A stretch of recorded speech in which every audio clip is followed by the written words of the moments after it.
ይህ አዋዜ ሰበር ነው። ሐሙስ ሌሊት ዩክሬን እግዚኦ በሚያሰኝ የሚሳኤል ሩምታና የሰው አልባ ወጀብ የሠራ አካላቷ ክፉኛ ተወገረ። አልፎ ተርፎ የኔቶ አባሏ ፖላንድ ግዛት ውስጥ የእሳተ ገሞራ አፍ የመሰለ ጉድጓድ በሚሳኤል አፍንጫ ተቆፈረ። ምዕራባውያን ሚዲያዎች ሁሉም ባይባል አብዛኛዎቹ በደቦም የጥቃቱን በላና የውርጅብኝ ዋና ዓላማ ምን እንደነበረ ጨርሶ አልነገሩንም። በዚህ የተነሳ አዋዜ ለመዘግየት ተገዷል። ምዕራባውያን እንዳስነበቡን ከሆነም ግዙፉና አውዳሚው የራሽያ በላ ቢያንስ 8 ሰዎችን ከመግደልና ከ50 በላይ ከማቁሰል የሽብር ጥቃትነት ውጭ አይደለም። የቢቢሲን ሪፖርት ያነበበ የአልጀዚራን ማካተት ይቻላል። የሚረዳው ይህን ብቻ ነው። የዜናው ርዕስ ራሱ ቢቢሲ ላይ ቢያንስ የአንድ ቤተሰብ አባላት የሆኑ 5 ቤተ ዘመዶች በራሽያ ሚሳኤል ተገደሉ ዘለንስኪ እንደተናገሩት ይላል። ዘለንስኪ አርታምና ኦሌና የተባሉ ባልና ሚስት ከ3 ልጆቻቸው ስማቸውም ተጠቅሷል ማርክ፣ ዛጊያ፣ ኤልያና እና እንዲሁም ኢሚላ አብረው ከቤታቸው ጋር ወድመዋል ይላሉ። ዘለንስኪ ናቸው የሚሉት። የሙታኑን ፎቶግራፎችም በማኅበራዊ ሚዲያ አጋርተዋል። ቢቢሲ ያንን ነው የሚዘግብልን። አያይዘውም ይላሉ ዘለንስኪ የእነዚህ ባልና ሚስት ቀሪ ልጆቻቸው ዛካር፣ ዶሚኒክ፣ ቪዮሪካ፣ ፌዴሪክና የልጅ ልጃቸው አርቲም አሁንም አልተገኙም ወይም ከፍርስራሽ አልወጡም ይላሉ ዘለንስኪ። ቢቢሲ በጠቅላላ 8 ሰዎች መገደላቸውን ይነግረናል። በጣም የተጠቃው የዘለንስኪ የትውልድ ከተማ ክሪቭሪህ መሆኑንም ያወሳል።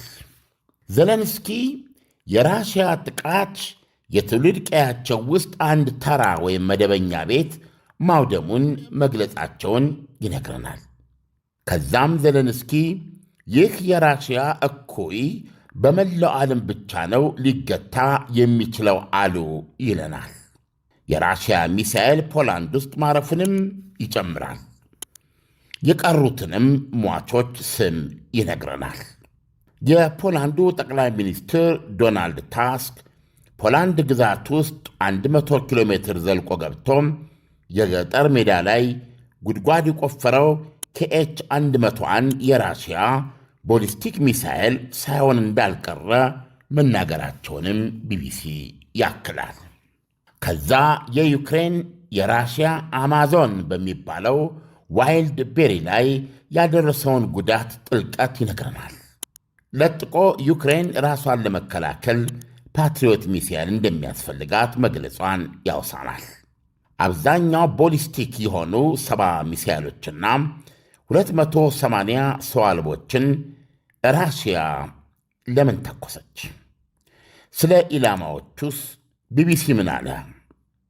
እንዲህ አይነት ማብራሪያ የሚሰጠው የራሽያ መከላከያ ሚኒስቴር ነው። ቢቢሲ ከራሽያ መከላከያ ሚኒስቴር የጠቀሰው መግለጫ የለም። በአጠቃላይ ቢቢሲ እንዳቀረበው 70 ሚሳኤል ቦሊስቲክ ናቸው በአብዛኛው ተተኩሰው።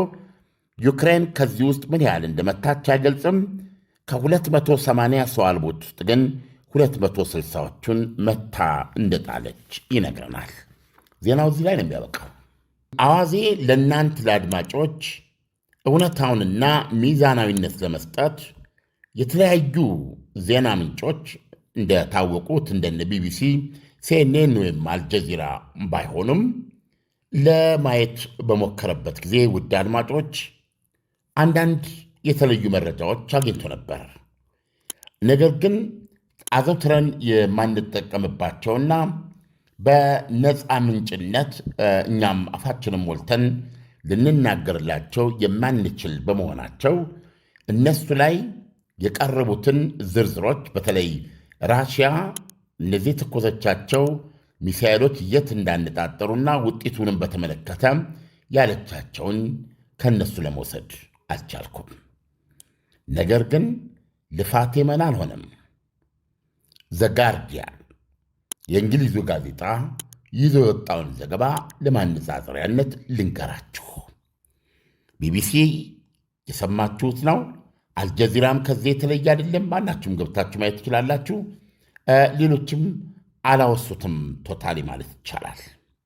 ዘጋርዲያን እንደሚነግረን ደግሞ የዛሬው የራሽያ የቦሊስቲክ ሩምታ አካል የሆነ አንድ ቦሊስቲክ ሚሳኤል ንብረትነቱ የዩናይትድ ስቴትስ አሜሪካ የሆነ የድሮን ማምረቻ ፋብሪካን ኪየቭ ውስጥ ሙሉ በሙሉ አውድሟል ይላል።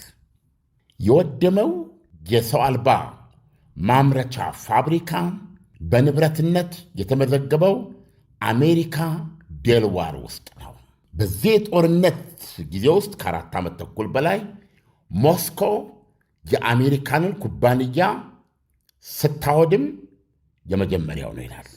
ይህ የተመታው የሰው አልባ ማምረቻ ኩባንያ ዴልዋር የተመዘገበ የአሜሪካ በዩክሬን ዋና ከተማ ኪየቭ ውስጥ የሚያመርታቸው ሰው አልቦች ተርሚናል ወይም ኩባንያው ስሙ ተርሚናል ኦቶኖሚ ይባላል። የሚሰራቸው ሰው አልቦች በጣም ብዙ ርቀት የሚሄዱና ፕሪሲሽን ናቸው ይላል ኢሳያስ። ኢላማ አይስቴ ናቸው ይላል።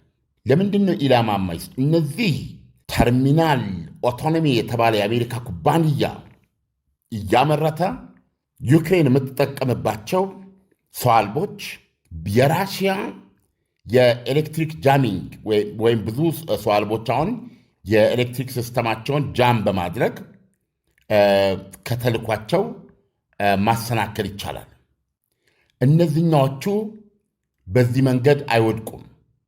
ምክንያቱም ሎይተሪንግ ነው የሚባሉት። ኢላማቸውን እስኪያገኙና ኢላማቸው ላይ ወድቀው እስኪያወድሙት አጥፍቶ ጠፊ ናቸው። የአርቲፊሻል ኢንቴሊጀንስ ቁጥጥሩን ይረከባል ይላል። ይህን ያህል የተራቀቀ ሰው አልባ ነው። በአርቲፊሻል ኢንቴሊጀንስ ተቆጣጣሪነት የራሽያን የኤሌክትሮኒክስ ጃሚንግ በመቋቋም የሚፈለገው ኢላማ ላይ እንዲወድቁ ይዟቸው የሚወድቀው አርቲፊሻል ኢንቴሊጀንስ ነው እና ተርሚናል ኦቶኖሚ መጨረሻ ላይ ኢላማቸውን የሚገሉበት ሰዓት አካባቢ ነው አርቲፊሻል ኢንቴሊጀንስ ፕራክቲካሊ አብራሪ ያላቸው ማለት ነው።